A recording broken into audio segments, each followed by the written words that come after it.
Welcome friends, आपका बहुत बहुत स्वागत है भी मैथमेटिक्स क्लासेस यूट्यूब चैनल पे। दोस्तों, आज के इस लेक्चर में हम बात करने वाली कक्षा 10वीं की एनसीईआरटी गणित चैप्टर नंबर 1 के पहला जो है वास्तविक संख्या, उसी के बारे में डिस्कस करने वाले हैं। दोस्तों, मैं बता दूं कि ये बेसिकली जो है 10वां क्लास का चैप्टर नंबर 1 का वास्तविक संख्या का ये बेसिक वीडियो है और इस वीडियो में पूरी जानकारी देने की कोशिश करूंगा ताकि आपको एक्सरसाइज बनाते वक्त बहुत ही आसानी लगे और अच्छे से समझ में आए। इससे पहले दोस्तों, अगर आप हमारे चैनल पे नए हैं तो चैनल को सब्सक्राइब कर बेल आइकन जरूर ऑन कर लें ताकि आने वाली वीडियो नोटिफिकेशन सबसे पहले आप तक पहुंच जाए। दोस्तों, मैं बता दूं कि इस वीडियो को देखने के बाद आपको कोई अन्य वीडियो और दूसरा यूट्यूब पे देखने को जरूरत ही नहीं पड़ेगी, क्योंकि इस वीडियो में इतने आसान तरीके से बताऊंगा, इतने क्लियर कॉन्सेप्ट के साथ बताऊंगा कि आपको दूसरा कोई और वीडियो देखने की जरूरत नहीं पड़ेगी। सबसे पहले चलिए शुरुआत करते हैं इसको। यहाँ पे पहला जो चैप्टर का जो नाम है क्लास 10 का, वो है वास्तविक संख्या। चैप्टर 1 है, क्लास 10 है। उसके बाद सब दोस्तों बता दूं मैं, ये जो वास्तविक संख्या है, शुरुआत हम लोग यहीं पे करते हैं कि वास्तविक संख्या कहते किसको हैं। अगर आपने किताब में परिभाषा पढ़ा होगा वास्तविक संख्या का, तो उसमें यह बताया गया है कि परिमेय संख्या और अपरिमेय संख्या के संग्रह को वास्तविक संख्या कहते हैं। मतलब परिमेय संख्या को भी मिला देंगे और अपरिमेय को मिला देंगे, उसके बाद जो संख्या बनेगा उसे हम लोग कहते हैं वास्तविक संख्या। लेकिन एक चीज मैं यहाँ पे बता दूं कि इस वास्तविक संख्या की इस परिभाषा से काम चलने वाला नहीं है। इस चैप्टर में ये परिभाषा 9th क्लास तक ही चलता था, तो वहां पे सीमित था, तो वहां पे समझ में आ जाता था। लेकिन 10वां क्लास में आपको ये परिभाषा से काम नहीं चलेगा। इसके लिए आपको अलग से परिभाषा याद करना पड़ेगा। परिभाषा ये कि अभी जो मैं परिभाषा बोलूंगा उसे आप दिमाग में नोट कर लें। यहाँ पे दुनिया में जितना भी संख्या है, समझिए बात को, दुनिया में जितना भी संख्या है वो सारे एक सारे संख्या कौन है? वास्तविक संख्या है। हम यहाँ पे लिख देते हैं कि दुनिया में जितनी भी संख्याएं हैं, समझने के लिए ध्यान दें, हम समझने के लिए बता रहे हैं कि लिख देते हैं कि जितनी भी संख्या है, जितनी भी संख्या है वे सभी वास्तविक संख्या है। वे सभी क्या है? वास्तविक संख्या। इसको हम लोग यहाँ पे पैक कर देते हैं। दुनिया में जितना भी संख्या है वो सभी क्या है? वास्तविक संख्या है। अगर हम बात करेंगे यहाँ पे कि -2 के बारे में, तो ये भी वास्तविक संख्या है, और √3 के बारे में करेंगे तो वास्तविक संख्या है। इस तरह से आप समझ सकते हैं कि दुनिया में जितना भी संख्या है वो सब क्या है? वास्तविक संख्या है। चाहे वो जोड़ में रहे, घटा में रहे, गुना में रहे, भाग में रहे, ये सारे के सारे वास्तविक संख्या है। चलिए, वास्तविक संख्या की परिभाषा तो क्लियर हो गया। आप समझते हैं कि वास्तविक संख्या होते कितने प्रकार के हैं। दोस्तों, मैं बता दूं जानकारी के लिए कि वास्तविक संख्या जो है वो 2 प्रकार का होता है। पहला होता है परिमेय संख्या, दूसरा होता है अपरिमेय संख्या। परिमेय को बोलते हैं रेशनल नंबर और अपरिमेय को बोलते हैं इरेशनल नंबर। चलिए परिभाषा देखते हैं। इसका भी परिभाषा आप लोगों ने किताब में जरूर देखा होगा। उसमें यह कहा गया है कि जिस संख्या को हम P/Q के रूप में लिखते हैं, जिस संख्या को हम P/Q के रूप में लिखते हैं और Q जो है 0 के बराबर नहीं होना चाहिए, वैसे संख्या को हम लोग बोलते हैं परिमेय संख्या। जैसे यहाँ पे हम लोग लिख दिए 2, तो क्या इसे 2/1 लिख सकते हैं? नीचे में हम 1 दे सकते हैं, और यहाँ पे देखिए कि P/Q हो गया। दूसरी चीज ये ध्यान दे कि कभी भी Q का जो मान है, देखिए ऊपर वाला मान होता है P का, ऊपर वाला जो मान होता है वो P का होता है, नीचे वाला होता है Q का। तो Q जो है Q बराबर कभी भी 0 नहीं होना चाहिए। 1 2 3 4 हो जाएगा, चलेगा, लेकिन Q कभी भी 0 बराबर नहीं होना चाहिए। इसी को ध्यान में रखें। यानी जिस संख्या को आप P/Q के रूप में लिख सकते हैं वो परिमेय संख्या कहलाएगा। जैसे कि अब हम लोग लिख दें -4 लिख देते, इसे भी नहीं कुछ तो नीचे में 1 दे सकते हैं, तो इसे भी P/Q के रूप में लिख दिए हम लोग। अब इसी का दोस्तों यहाँ पे उल्टा समझते हैं थोड़ा सा। इसी का उल्टा क्या है यहाँ पे? अपरिमेय संख्या। यहाँ पे अपरिमेय किसको कहेंगे कि यहाँ पे लिखते थे हम लोग किसी भी संख्या को P/Q के रूप में लिख लेते थे, लेकिन इसमें क्या है कि P/Q के रूप में नहीं लिख सकते हैं। इस चीज को ध्यान में रखें। यहाँ पे क्या है कि P/Q के रूप में हम लोग नहीं लिख सकते हैं, इसलिए ये क्या कहलाएगा? अपरिमेय संख्या। लेकिन यहाँ पे एक चीज और भी है कि Q जो है वो 0 के भी बराबर नहीं होना चाहिए। इसमें भी Q देखिए 0 के बराबर नहीं था, यहाँ भी देखिए Q जो है 0 के बराबर नहीं है। इस चीज को आप ध्यान में रखें। दूसरा दोस्तों, हम लोग अपने तरफ से परिभाषा देते हैं क्योंकि यहाँ पे इस तरह के परिभाषा से काम चलने वाला नहीं है। इसमें अलग से अपना परिभाषा देना पड़ेगा, तभी आपको और भी सवाल समझने में आसानी होगी। तो हम यहाँ पे अलग से दोस्तों परिभाषा देते हैं कि जो संख्या रूट से बाहर निकल गया। चलिए उसको दूसरे तरफ समझिए। पहले दूसरे पे अपने तरफ से कुछ परिभाषा हमने यहाँ पे दिया है। जैसे कि यहाँ पे लिखा हुआ है कि जो संख्या रूट से बाहर निकल जाए, यानी जो संख्या रूट से बाहर निकल जाएगा उसे परिमेय संख्या कहते हैं।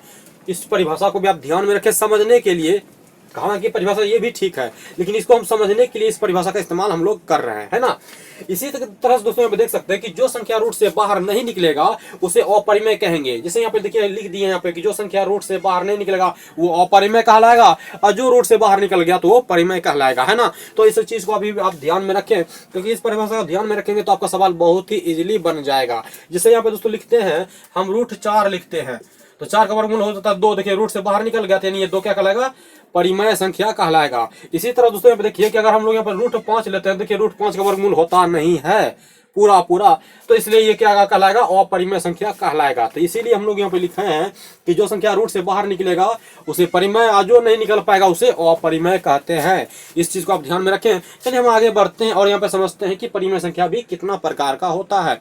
परिमेय संख्या भी दोस्तों में 2 प्रकार का होता है। पहला देख सकते हैं कि शांत है, दूसरा है अशांत। पहला है शांत, दूसरा है अशांत। और शांत को हम लोग कहते हैं शांत अफसानी, अशांत को कहते हैं अशांत अफसानी।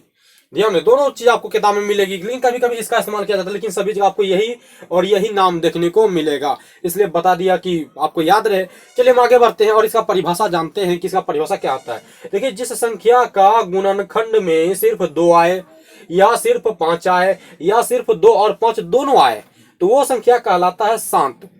नहीं समझे तो चलिए उदाहरण लेकर हम लोग समझाते हैं, उदाहरण से समझाते हैं। जैसे कि हमें मान लीजिए कि 20 है, अब 20 का गुणनखंड निकालते हैं। चलिए 2 10 दूनी 20 होगा, फिर 2 से 5 दूनी 10 होगा। तो देखिए इसका जो 20 का गुणनखंड किए थे, 20 के गुणनखंड में सिर्फ आया था 2 गुना 2 गुना 5, सिर्फ देखिए 2 और 5 आ रहा है, 2 और 5 आ रहा है। यानी जिसके गुणनखंड में 2 या आए या 5 आए या दोनों आए तो वो संख्या कहलाएगा शांत। यानी आप कह सकते हैं कि ये जो 20 है वो है शांत, वो क्या है, शांत है। इसी तरह दोस्तों अशांत में समझते हैं हम लोग कि जिसका गुणनखंड में सिर्फ 2 और 5 के अलावा कोई और अगर आ जाएगा तो वो अशांत कहलाएगा। जैसे कि हम यहाँ पे ले लेते हैं, हम लोग 24 ले लेते हैं। देखिए 24 का निकालते हैं तो हो जाएगा यहाँ पे 12 दूनी 24, फिर 2 से करते हैं तो 6 दूनी 12, फिर 2 से करते हैं तो यहाँ पे 3 आ गया। अब यहाँ पे क्या देख रहे हैं आपकी 2 के अलावा 3 भी आ गया है, जबकि नहीं आना चाहिए था। 2 के अलावा अगर कोई 3 आ जाए, यही चीज हमने यहाँ पे लिखा है कि जिस संख्या के गुणनखंड में 2 5 के अलावा कोई दूसरा अगर आ जाता है या दूसरी संख्या आ जाती है तो वो कहलाएगा अशांत। तो आप कह सकते हैं कि ये जो है 24 वो क्या है, अशांत है। इस तरह समझ गए कि यानी जिसमें 2 और 5 आएगा तो वो शांत है, जिसमें 2 और 5 के अलावा कोई तीसरा आ जाएगा तो वो अशांत हो जाएगा। आप इस तरह बता सकते हैं कि उदाहरण देकर के। और इस तरह के दोस्तों जब उदाहरण आप समझेंगे, एग्जाम्पल समझेंगे, आगे मैं डिस्कस करूंगा उस चीज के बारे में, और इसका परिभाषा अगर याद कर लेते हैं, दिमाग में समझ लेते हैं तो आपको बहुत ही आसानी होगी सवाल बनाने में। और दोस्तों यहाँ से फिक्स रहता है कि एग्जाम में भी, बोर्ड एग्जाम में भी, बिहार बोर्ड के एग्जाम में भी हर साल ये क्वेश्चन फिक्स रहता है शांत अशांत वाला। तो आप इस तरह से पकड़ सकते हैं, उसे इस तरह से बना सकते हैं। तो इसको समझते हैं कि अपरिमेय संख्या कितने प्रकार का होता है। दोस्तों यहाँ पे देख सकते हैं कि अपरिमेय संख्या जो है सिर्फ एक प्रकार का होता है, जो कि यहाँ पे हमने लिख दिया है, अशांत अनपसानी। अशांत अनपसानी ये एक ही प्रकार का होता है। चलिए हम समझते हैं कि अशांत अनपसानी किस संख्या को कहते हैं। दोस्तों आपने कभी कभी जरूर इस तरह का संख्या जरूर देखा होगा, इसलिए 0.23 इस पर रेकरिंग दे देते हैं। क्या देते हैं, रेकरिंग। इसको हिंदी में बोलते हैं बार और इंग्लिश में बोलते हैं रेकरिंग। तो इसका मतलब ये होगा कि 2 3 2 3 2 3 जिस ना संख्या पे रेकरिंग रहता है वो संख्या बार बार अब आते रहेगा, इसका मतलब ये होता है। इस तरह की संख्या जो भी रहेगा वो कहलाएगा अशांत अनपसानी। या इस तरह की संख्या देखेंगे 1 0 0 1 0 0 0 1 1 फिर 0 0, इस तरह की जो भी संख्या होता है वो क्या कहलाता है, अनपसानी, यानी अशांत अनपसानी कहलाता है। इसके अलावा दोस्तों एक और संख्या देखेंगे आप इस तरह का कि 2.57, इस पे दे देता बिंदा एक, इसको भी हम लोग बोलते हैं रेकरिंग। इस कैटेगरी का भी जो भी संख्या होगा उसे हम लोग बोलते हैं अशांत अनपसानी। आई होप कि हम ये चीज आप समझ गए बहुत ही अच्छी तरह से। चलिए हम नेक्स्ट आप बढ़ते हैं नेक्स्ट टॉपिक की ओर, यूक्लिड विभाजन एल्गोरिथम, जो कि आप लोगों के सबसे फेवरेट चैप्टर है। ये कैसे बना चैप्टर, ये कहाँ से आया, किसके नाम से आया, किन्होंने इसका इन्वेंशन किया और ये क्यों पढ़ना चाहिए, सब डिस्कस करेंगे इसके बाद। तो इसे आप पूरा नोट डाउन कर ले कॉपी पे, ताकि आपको बाद में समझने में अच्छी होगी या आसानी लगेगा, बहुत अच्छी तरह से समझ सकते हैं। इसे आप नोट डाउन कर लिए। तो दोस्तों यहाँ पे हम लोग समझते हैं अब कि यूक्लिड विभाजन परिमिका किसे कहते हैं। तो दोस्तों यहाँ पे यूक्लिड विभाजन परिमिका को आप आसान भाषा में यूक्लिड विभाजन एल्गोरिथम भी कह सकते हैं।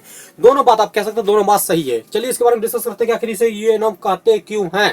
दोस्तों इस परिमिका का जो सबसे पहले इन्वेंशन किया था वो मतलब यहाँ पे देख सकते हैं आप तस्वीर, उस बुढ़े का तस्वीर देख सकते हैं, एक टोपी पहने हुआ है ऐसे यूं, मतलब यूं बड़ा बड़ा दाढ़ी है और इसे लटका हुआ है। इस बुढ़े का तस्वीर यहाँ पे आप देख सकते हैं। और उस बुढ़े का पूरा जो नाम था ना, यहाँ पे देख सकते हैं, मोहम्मद इब्न मूसा अल ख्वारिज्मी। क्या खतरनाक नाम है, इतना भी खतरनाक नाम किसी का रहता है क्या?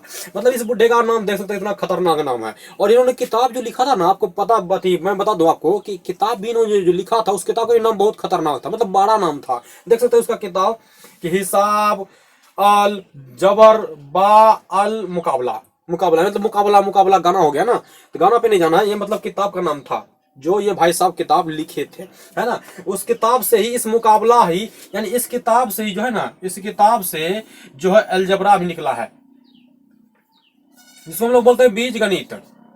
बीज गणित जो पढ़ते हैं ना हम लोग, बीज गणित, वो इसी की किताब से लिया गया ये बीज गणित है, इसी की किताब से हम लोग ये पढ़ते हैं। और दोस्तों इसी की किताब से ये भी निकाला गया यूक्लिड विभाजन परिमिका को।